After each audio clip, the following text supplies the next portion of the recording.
I swear, if that smug bastard had said one more word, I would have cracked his jaw in a way he'd never smile again. We were at a dinner I didn't even want, some surprise setup with candles and wine. My wife, Ashley, had asked me to meet her for a serious talk. I thought maybe she was finally ready to work on our marriage. I was wrong. When I walked in, there he was. Chase Donovan, my wife's colleague, sitting a little too close, wearing a shirt so tight I'm sure it squeaked when he breathed. Ashley's hand hovered near his thigh, her laugh way too loud for the half-funny joke he'd made. "Logan," she said sweetly, waving me over like a guest at my own execution. "This is Chase. You've heard me mention him from work." Yeah, I'd heard. Too often. The mentor. The inspiration. The guy who just gets her. I sat across from them, fists hidden under the table. Chase leaned in, eyes locked on mine like we were about to duel in a spaghetti western. His voice was smooth, rehearsed. "I'll make this simple. You've got two options. Leave quietly, or face me like a man." Ashley didn't flinch. She smiled. The room fell silent except for the blood pounding in my head. Leave quietly, like I was some tenant overstaying my lease. He thought I'd crawl, nod, and vanish while he played house with my wife. I smiled back. "You want your teeth whole, or in pieces?" The waiter never even got to pour water before the table flipped, plate shattered, and Chase got a close-up view of my right hand. Ashley shrieked, dragging at my arm, hissing, "Logan, stop. You're embarrassing me." Embarrassing her. That's what mattered. Not the betrayal. Not the setup. Just her image, in front of her new toy. Security dragged me outside, blood on my shirt and glass in my knuckles. Chase was still on the floor, wheezing like a broken accordion. I stood in the cold, staring at the closed restaurant door, silent. Not angry. Not broken. Silent. That's when the switch flipped. That was the night I realized this wasn't about saving a marriage. It was about strategy. About control. About making sure Ashley and her little protein shake boyfriend never saw the hit coming until it was already done. Because the truth is, I wasn't the one embarrassed. They were. They just didn't know it yet. When I got home that night, the place felt wrong. Not like someone had moved the furniture, just rearranged the energy. Her perfume lingered in the hallway, but underneath it, something else. Muskier. Male. I went straight to the bedroom. The bed was made too neatly. Corners tucked, pillows stacked. Ashley never made the bed like that. Hotels did. Chase probably did, the clown.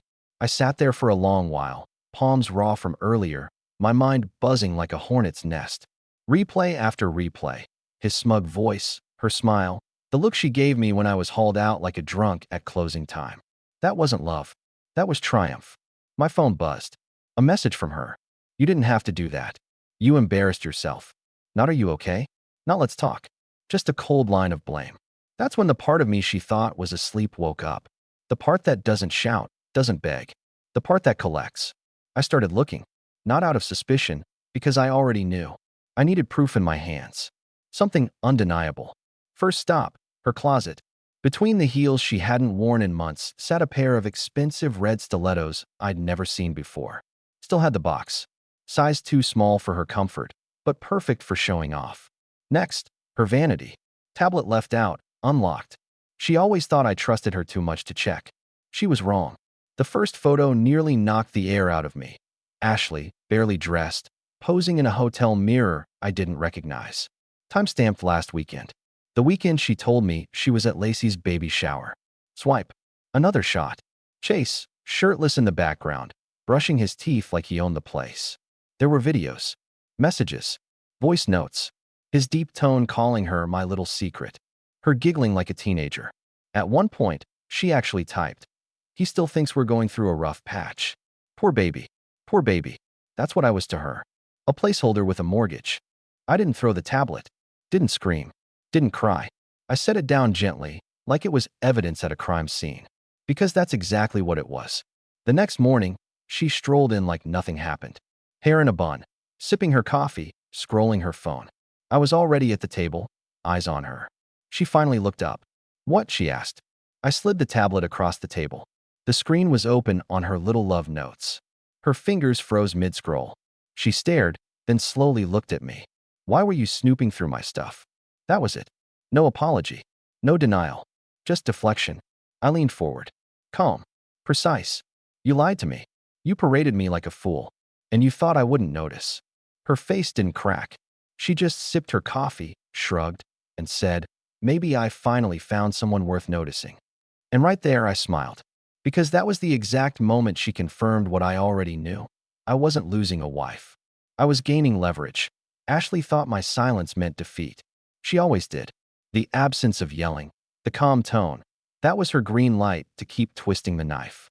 That morning, after her little, maybe I found someone worth noticing line, she floated off to shower like she hadn't detonated the roof over our heads. Steam filled the hallway, her playlist thumping like it was just another Tuesday. I sat at the table, phone in hand, and opened the folder I'd been building for months.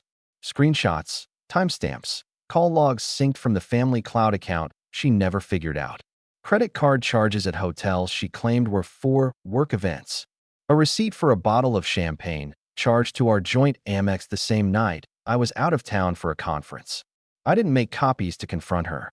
Confrontation is short-term. I made copies to control her. Long-term. By the time she stepped out of the bathroom, towel drying her hair, I was already dressed for work. She blinked, surprised.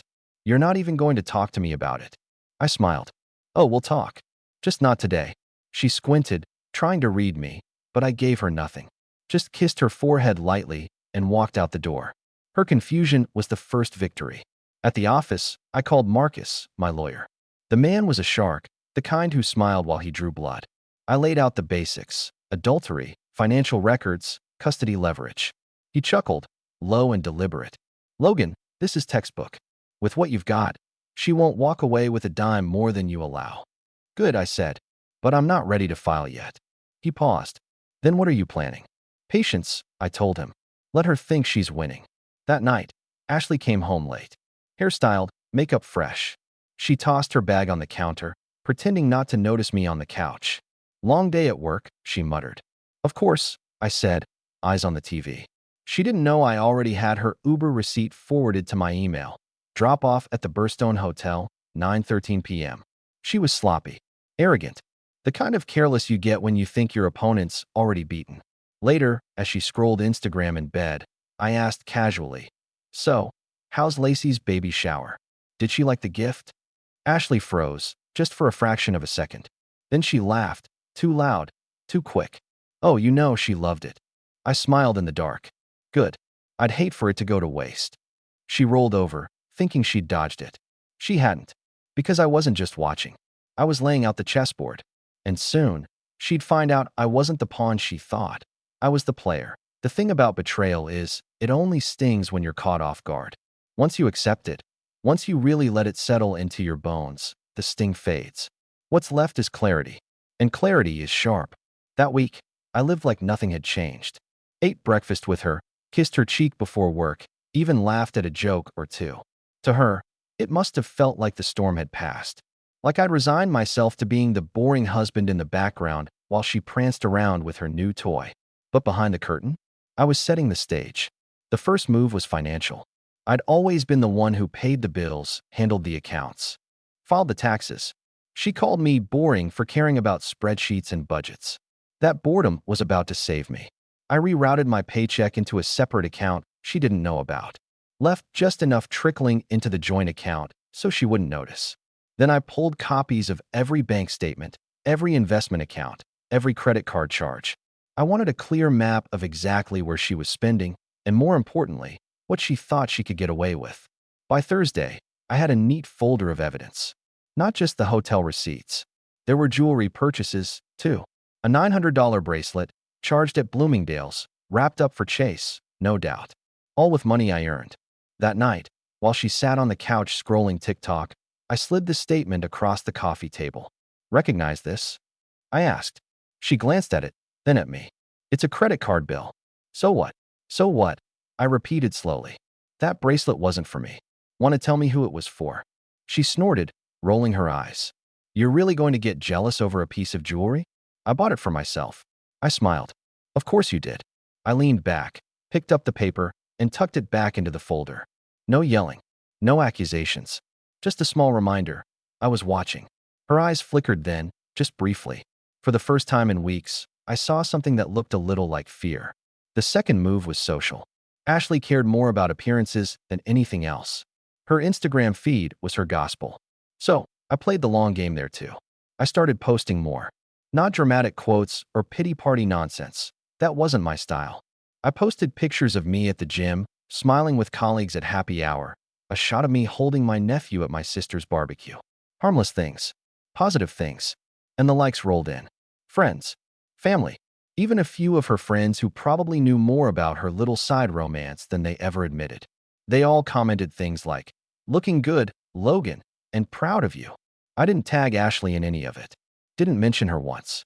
And just like that, the cracks in her perfect little facade started to show. She'd peek over my shoulder, ask casually, "So, you've been posting a lot lately. Who took that picture?" "Oh, Marcus," I'd reply lightly. We grabbed lunch. Her lips tightened. She didn't like being invisible. Not when I was suddenly so visible. The third move was patience. That weekend, she claimed she was going to another girls' night.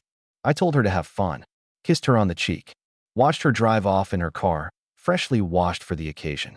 Then I followed. Not close enough to spook her, just enough to keep her taillights in sight. She drove straight to the Burstone Hotel, again. I parked across the street, leaned back in my seat, and smiled. I didn't need to confront her. I didn't even need to go inside. I just needed the timestamp. A photograph of her car in the lot. Another breadcrumb for the trail I was building. By the time she stumbled home after midnight, heels in her hand, she found me asleep on the couch, TV flickering quietly. Or at least, pretending to be asleep.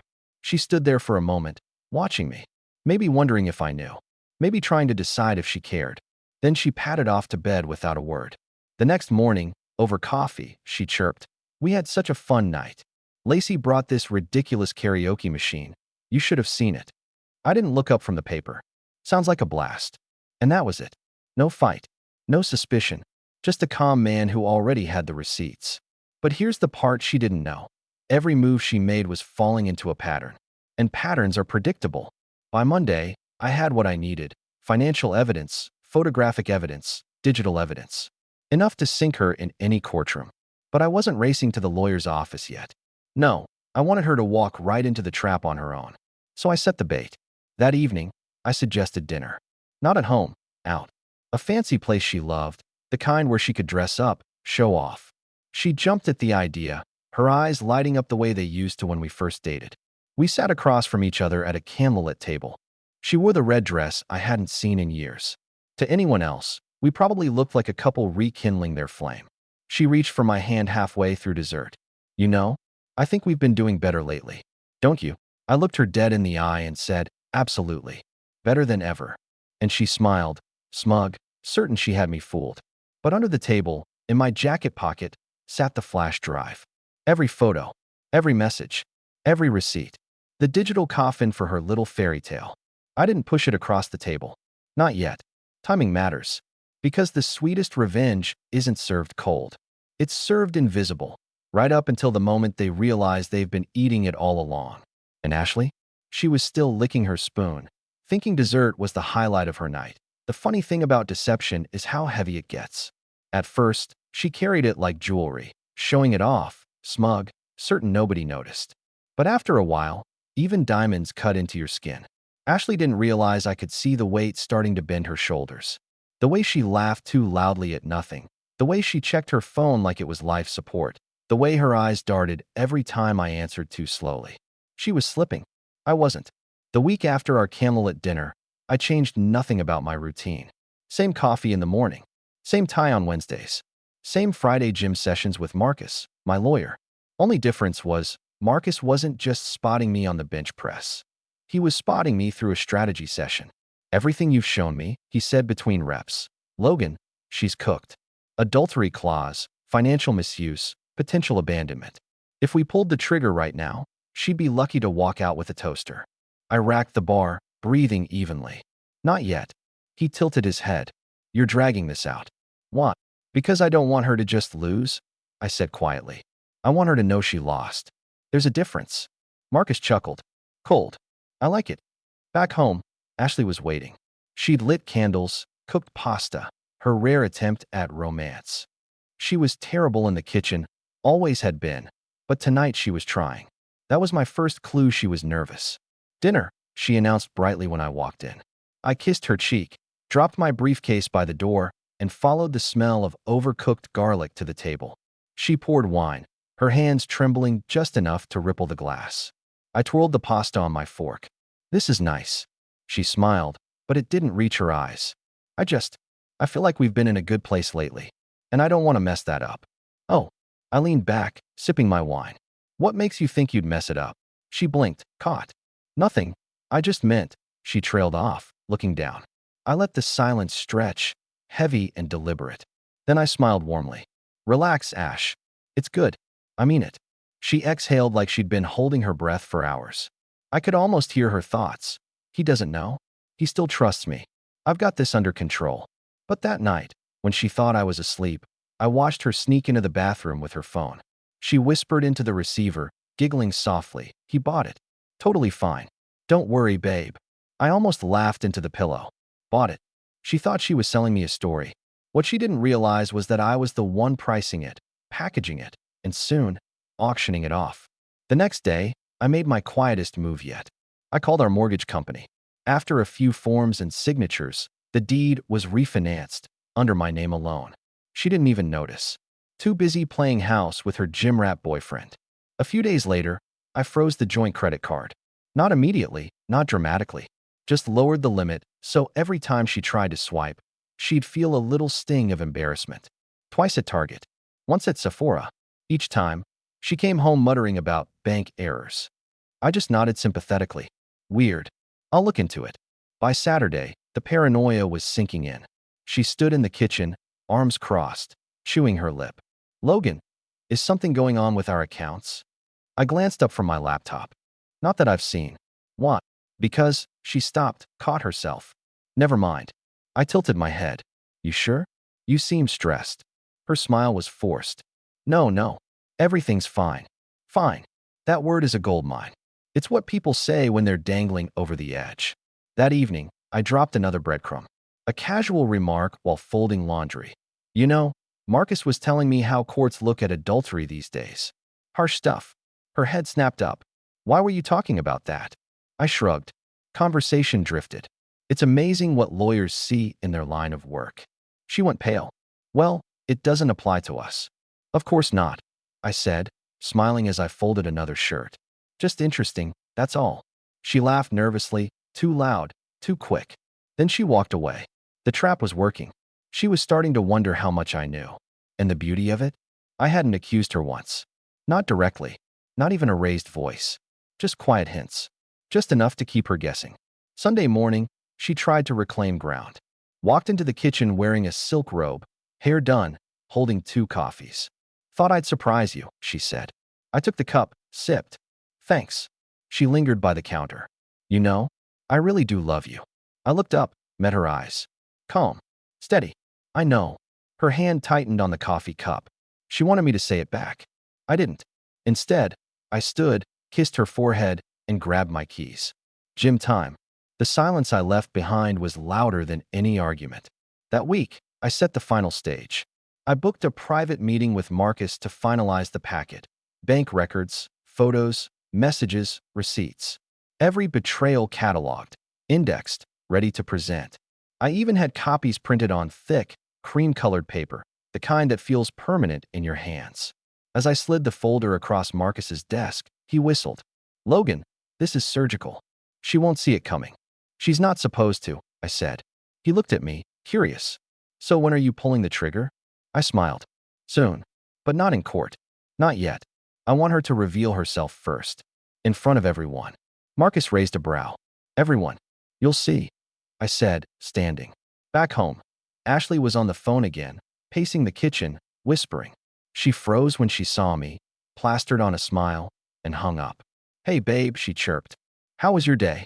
I kissed her cheek, dropped my bag by the door, and answered with the most truthful words I'd spoken in months.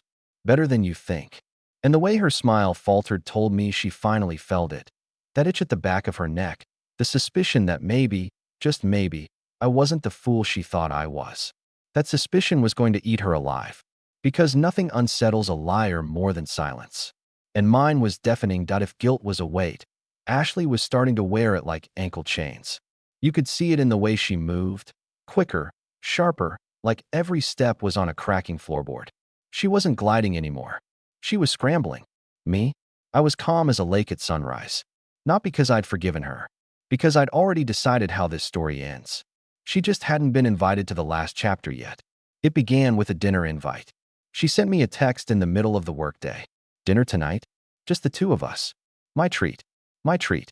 I almost laughed at my desk. The joint account was bone dry. She just didn't know yet. But I agreed.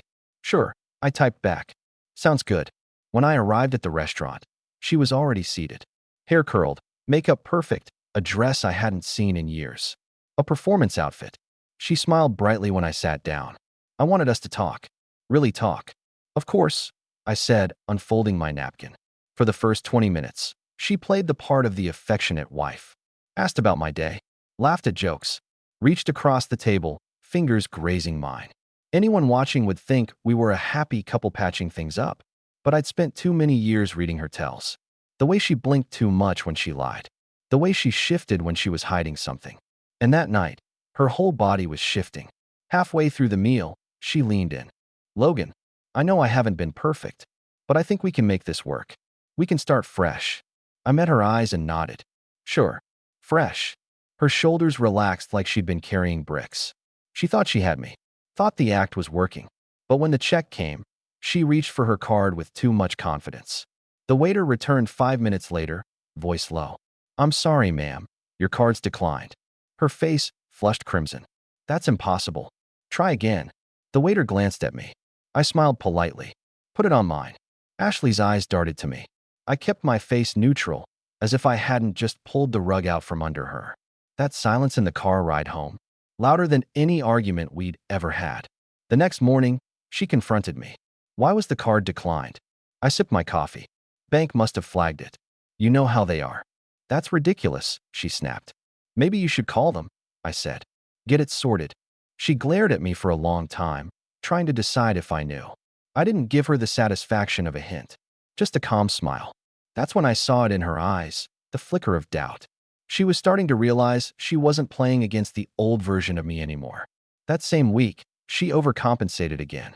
Came home with takeout, poured wine, tried to straddle my lap like it was 2015. I put my hands gently on her shoulders, set her back, and said, Not tonight. I'm tired. Her face cracked then. Not anger. Not even rejection. Fear. The kind of fear that comes when someone realizes the leash they thought they held is around their own neck. And still, I didn't accuse. Didn't confront. Just kept planting quiet seeds. I started leaving my laptop open on the kitchen counter, tabs visible. Divorce lawyer consultation, adultery settlement laws, mortgage name transfer. Not long enough for her to read everything. Just long enough for the titles to sear into her brain. I'd walk back into the room, pick up the laptop, close it casually, and ask, Want anything from the fridge? She'd stammer, No, no, I'm good, while her knuckles went white gripping her wine glass. The unraveling had begun. One night, she slipped. We were sitting on the couch, some mindless Netflix show playing, when her phone buzzed. She grabbed it too quickly, but I'd already seen the preview on the lock screen. A heart emoji. Chase. I didn't say a word. Just turned back to the TV. Her hands shook as she typed back, probably something frantic like don't text me right now. But the damage was done. She knew I'd seen it. Who was that? I asked calmly, eyes still on the screen. She froze. Lacey. I nodded. Tell her I said hi. She didn't reply. That night, when she thought I was asleep, I watched her pace the hallway on the phone. Her whispers were sharp, panicked. I don't know, he's acting weird. No, I think he knows. Just don't text me for a while, okay? I smiled into the dark. Knew it. I didn't just know. I had her whole playbook memorized. By the weekend, she was desperate. She bought groceries, cooked breakfast, cleaned the house top to bottom. Tried to play the doting wife. I let her. I ate the pancakes, complimented the cleaning, kissed her cheek. And every time she smiled in relief, I saw the panic simmering just beneath it. That Sunday, I dropped the first real blow. We were sitting at the table, her scrolling Instagram, me reading the paper. I set down my mug and said casually, You ever wonder what people would say if they knew the truth about us? Her head snapped up. What truth? I shrugged. Every couple has one, right? She stared at me, frozen. I just smiled, stood, and left the room. The silence that followed wasn't silence at all. It was the sound of her world starting to collapse. Because now, she wasn't sure what I knew or how much. And uncertainty is a crueler punishment than any scream. That night, when she finally crawled into bed, she lay stiff beside me, breathing shallow. I could almost feel her thoughts racing, tearing themselves apart. Does he know? How much does he know? What is he planning? I closed my eyes, calm as ever. Because the truth was, I already had everything I needed. And the longer she twisted herself into knots, the sweeter the ending would be. The unraveling had started. And once you pull the first thread, the whole fabric comes apart faster than you think. Ashley just didn't know yet. She wasn't holding the fabric. She was the fabric. And I was the one pulling the thread. Ashley was unraveling faster now. She kept picking little fights about nothing. Dirty dishes, my gym schedule, even the way I folded laundry. Classic diversion tactics. Throw sparks so I wouldn't notice the fire. What she didn't realize was, I was already holding the extinguisher. That week, she forgot to wear her wedding ring twice. Once at dinner with friends, once when she left for work. Both times, she had excuses ready. My fingers swollen. I didn't want to scratch it at the gym. Lies rehearsed so badly, even she didn't believe them. I didn't call her out, just smiled and said, "Makes sense." But I did make a quiet call to Marcus. Time to prepare the social piece, I told him. Social piece? Yep. If Ashley wants an audience, she'll get one. Just not the one she expects. The setup was simple, our anniversary dinner. Ashley loved anniversaries, not because she loved me, but because she loved the performance. The Instagram post, the wine glass cheers, the candlelit photo ops. I booked a private dining room at her favorite restaurant. Told her to invite her sister, her parents, even a couple close friends. Let's celebrate big this year, I said. She lit up like a kid at Christmas. Really? You mean it? Of course. She spent the week buzzing around the house. New dress, new nails, even a hair appointment. To her, it was proof she still had me wrapped around her finger. Meanwhile, I was finalizing the packet with Marcus. A neat stack of envelopes, each one addressed to a specific guest. Inside, copies of receipts, screenshots, photographs. The whole affair, neatly documented. No anger, no accusations, just facts. The night of the dinner, the private room glowed with candlelight. Her parents beamed. Her sister clinked glasses. Friends laughed politely. Ashley was radiant, soaking in the attention. She toasted me with her champagne and said, "To the best husband a woman could ask for." Everyone cheered. Cameras flashed. She smiled like she'd won. That's when I stood. Calm. Steady. Before we cut the cake, I've prepared something for everyone. Ashley tilted her head, confused but still smiling. I pulled a small stack of envelopes from my jacket, walked around the table, handing them out one by one. Please, don't open them yet. We'll do it together. Nervous laughter rippled through the room. Ashley's smile faltered. When the last envelope was handed out, I returned to my seat. All right. On three. 1, 2, 3. Paper tore. Eyes widened. Gasps filled the room. Her sister clapped a hand over her mouth. Her mother whispered, "Oh my God." Ashley snatched the envelope from her own plate, skimmed the contents, and froze. Her face drained of color. "This isn't funny, Logan," she hissed. I smiled. "Who's laughing?" The room fell into silence except for the shuffle of papers, receipts, photos, screenshots of messages. Every detail of her affair laid bare, not just to me, but to her entire inner circle. Ashley's hands shook.